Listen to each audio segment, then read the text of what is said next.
I know you probably can't believe your eyes right now with what you're seeing. A Just Nintendo video that's not centered around Donkey Kong? What is going on? Well, I kinda wanted to embrace my name a little bit and make a video on a game that I love dearly. It's not a Donkey Kong game, it's not even a Donkey Kong Country game. It's something completely different and something that needs a bit more recognition, and a game that I've been meaning to talk about for a long time, but just haven't. So, for all of you people who might have been getting a little bit tired of Donkey Kong content, sorry to say, that content is not stopping anytime soon, but it is nice to get a break every once in a while. So, today I wanted to talk about one of my very favorite Switch games, and a game that made me a Kirby fan to this day. Kirby has been around for a very long time, several decades at this point. But Kirby and the Forgotten Land is something very different. It's the first fully 3D mainline Kirby game, and it takes everything that people love about the series and expands on it in ways that feel natural but also very fresh.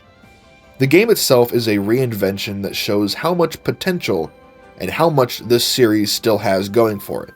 The game has tight gameplay, a really effective setting, and a charm that makes it stand out among other 3D platformers for the Switch. It's simple at first glance, but the more time that you spend with it, the more you realize how well designed and how well thought out it is. There's a balance between accessibility and challenge that makes it work for both new players and longtime fans alike. At the core of it all is that classic Kirby feel. Now, I haven't played a ton of Kirby games. I've played maybe one or two 2D Kirby games. I don't even really know the names of them, but I'm familiar with Kirby. I'm familiar with Kirby and DDD and the Waddle Dees and everything that comes with a Kirby game, but this was my first Kirby game that I really sunk my teeth into, that I played from beginning to end in just a couple sittings. It's not a very long game, but the game still remains intact with that same Kirby feeling that everyone loves. The playful, creative feeling, and maybe just a little bit strange. Every part of the game feels intentional, from the way that Kirby moves to the pacing of the levels, making it an experience that's both approachable and extremely rewarding. One of the first things that stands out about Kirby and the Forgotten Land is the setting. This really caught me off guard. Instead of the overly bright and colorful worlds that usually inhabit Kirby games, this one is set in what looks like the ruins of an abandoned civilization. It's not quite post-apocalyptic, but there's definitely a sense that something happened here, and it makes the world feel different from any previous Kirby game. The overgrown cities, the crumbling malls, the amusement parks, which was my favorite world in the game, makes for an interesting contrast with Kirby himself. He's this small, round, pink, happy character moving through a world that seems to have been left behind. But despite the setting, the game never feels overly grim or depressing. There's life everywhere, enemies, secrets, little details that make each level feel alive. And because it's still a Kirby game at its core, the tone remains fun and very lighthearted.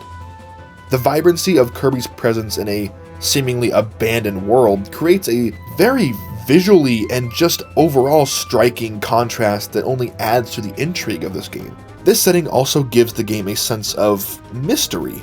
Previous Kirby games, from what I can tell, had worlds that felt very much like Fantasyland, like Dreamland and Planet Popstar and so on and so forth, but here, there's a question in the back of your mind as you play, like, what is this place truly? Who lived here before?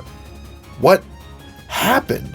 The game never really fully answers that question, and kind of going back to Donkey Kong Country lore, it gives you just enough hints to keep you thinking and keep the discussion very fresh.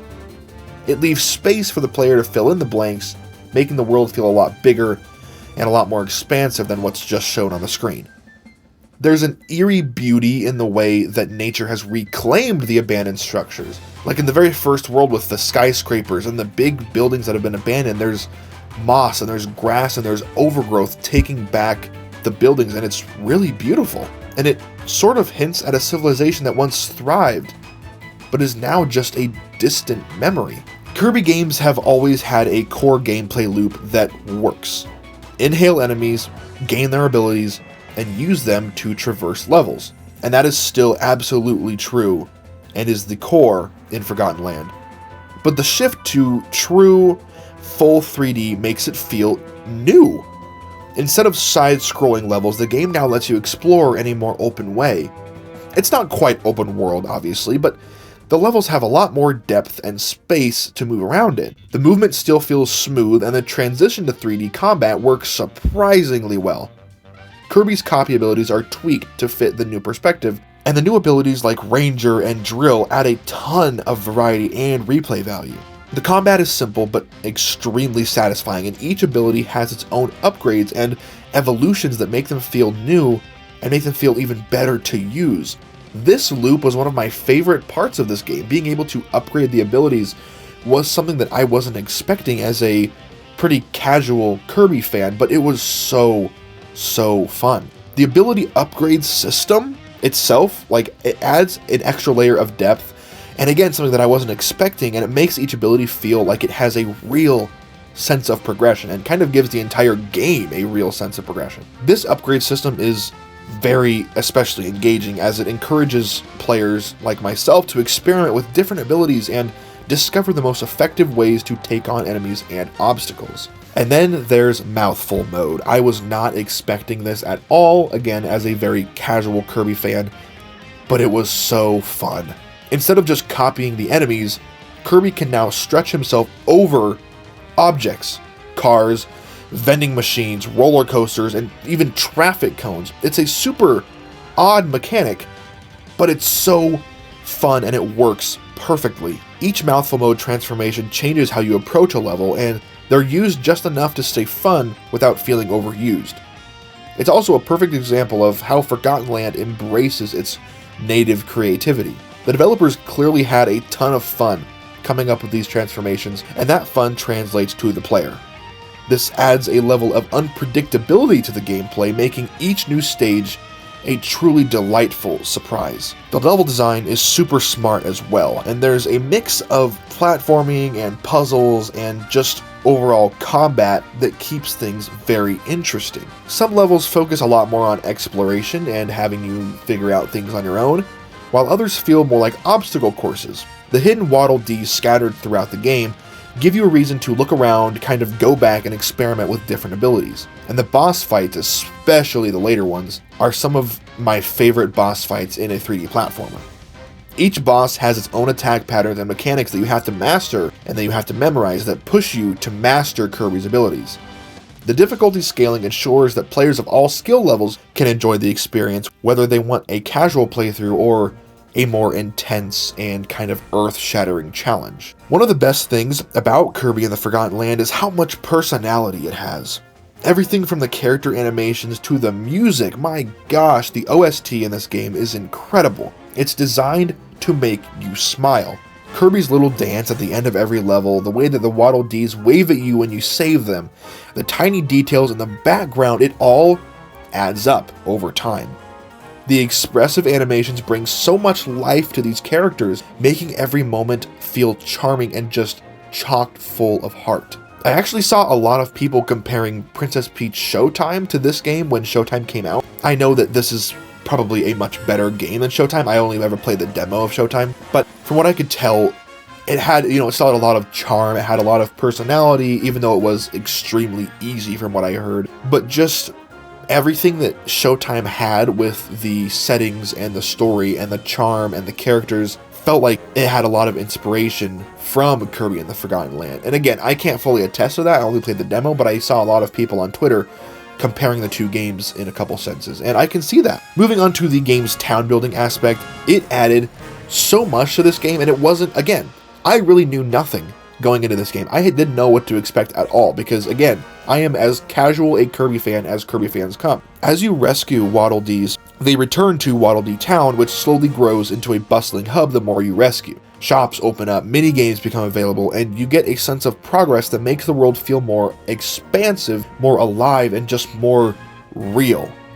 It's a very small touch, and they didn't really need to include it, but it makes a big difference, especially to me. The Waddle Dees feel like their own little community, and seeing the town grow gives you a reason to keep rescuing them. Watching the town flourish over time added a layer of investment that kept me engaged beyond the main story levels of the game. And then kind of going back to the soundtrack, the music it blew me away, to put it lightly. From the soundtracks that I've heard, Kirby games have always had really great soundtracks, but Forgotten Land it literally blew my mind. The mix of the new tracks and the remixes that I had heard before fit perfectly with this game's setting. Some tracks feel adventurous and bombastic, and others are relaxing, and some, especially in the latter half of the game, have a big sense of urgency that makes the stakes feel a lot higher. The soundtrack does a great job of supporting the tone of each level, making each area feel distinct from the last. And of course, there are the enemies. The Beast Pack is a pretty fun set of villains, but it didn't blow my mind or anything. Their designs fit the game's world very well, but I did kind of want more in a few areas. The smaller grunts and the bigger, more menacing bosses all serve their purpose, and while I was blown away by a couple of the bosses, particularly the final boss, and they all have a very distinct look that makes them feel like they belong in this Forgotten Land. They feel like creatures that would have naturally evolved in this environment rather than just generic video game enemies. Their visual storytelling added to the mystery of this world, kind of where we are, why we're here, what the heck is going on, and it gave me another reason to keep exploring and uncovering the potential secrets that were hiding here just below the surface. So in the end, Kirby and the Forgotten Land is the game that made me a Kirby fan. And like I said, I'm not a Kirby fan in the same way that I am a Donkey Kong fan or a Donkey Kong Country fan, not at all. But I do love this game a lot. And it is one of my favorite 3D platformers I've ever played. And from what I can tell in the community, it is one of the best games, or the best game, in the series. It takes everything that you know and love about Kirby, the charm, the creativity, the accessibility, and it evolves it into something much bigger than itself. But it works. The transition to 3D worked perfectly. The level design is smart. The gameplay stayed engaging from the beginning of the game all the way to the end. It's the kind of game that really does leave a lasting impression. The setting, the music, the small details that you see in the background, all of it comes together to create an experience that just feels special. It's fun, it's polished, and it's chocked full of personality. And it shows that even after, 30, 20 years at this point, Kirby still has a lot of new tricks up his sleeve. So if this is in fact the direction that this series is heading in, then the future of Kirby is looking brighter than ever.